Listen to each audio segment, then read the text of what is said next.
Do you dare approach me? And do you not fear the fierce vengeance of my arm, wreaked on your miserable head?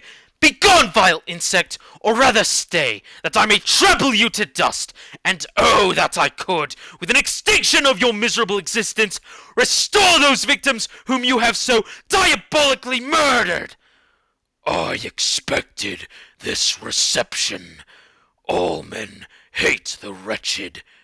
How then must I be hated, who am miserable beyond all living things?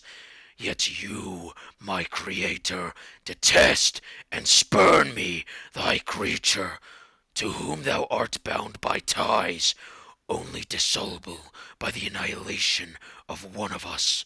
You purpose to kill me. How dare you sport thus with life? Do your duty towards me, and I will do mine towards you and the rest of mankind. If you will comply with my conditions, I will leave them and you at peace. But if you refuse, I will glut the maw of death until it be satiated with the blood of your remaining friends. Abhorred monster, fiend that thou art! The tortures of hell are too mild a vengeance for thy crimes. Wretched devil, you reapproach me with your creation. Come on, then, that I may extinguish the spark which I so negligently bestowed. Be calm! I entreat you to hear me before you give vent to your hatred on my devoted head. Have I not suffered enough, that you seek to increase my misery? Life, although it may only be an accumulation of anguish, is dear to me, and I will defend it. Remember, thou hast made me more powerful than thyself. My height is superior to thine, my joints more supple. But I will not be tempted to set myself in opposition to thee. I am thy creature, and I will be even mild and docile to my natural lord and king, if thou wilt also perform thy part, the which thou owest me. O Frankenstein, be not equitable to every other, and trample upon me alone, to whom thy justice and even thy clemency and affection is most due. Remember that I am thy creature. I ought to be thy Adam, but I am rather the fallen angel, whom thou drivest from joy for no misdeed. Everywhere I see bliss, from which I alone am irrevocably excluded. I was benevolent and good. Misery made me a fiend. Make me happy, and I shall again be virtuous. Begone! I will not hear you. There can be no community between you and me. We are enemies. Begone, or let us try our strength in a fight in which one must fall. How can I move thee?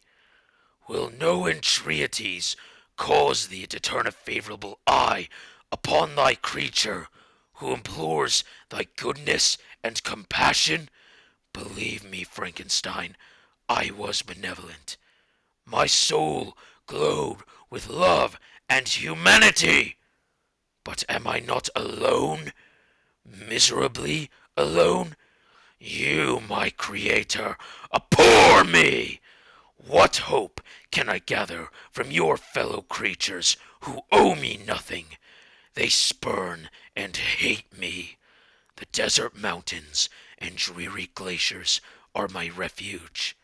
I have wandered here many days, the caves of ice, which I only do not fear are dwelling to me, and the only one which man does not grudge.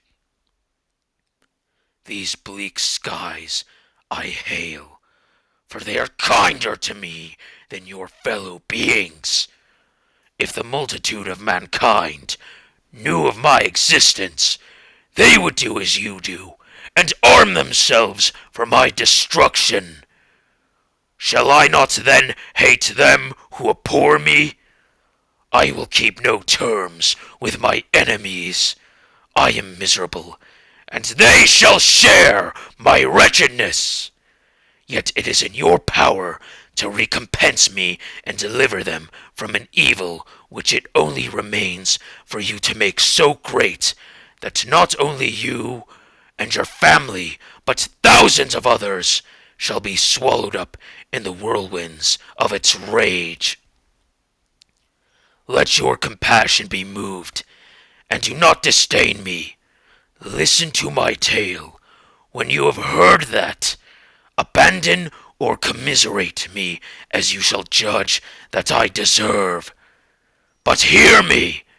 The guilty are allowed, by human laws, bloody as they are, to speak in their own defense before they are condemned. Listen to me, Frankenstein. You accuse me of murder, yet you would, with a satisfied conscience, destroy your own creature! Oh, praise the eternal justice of man, yet I ask you not to spare me. Listen to me, and then, if you can, and if you will, destroy the very work of your hands. Why do you call to my remembrance circumstances of which I shudder to reflect that I have been the miserable origin and author?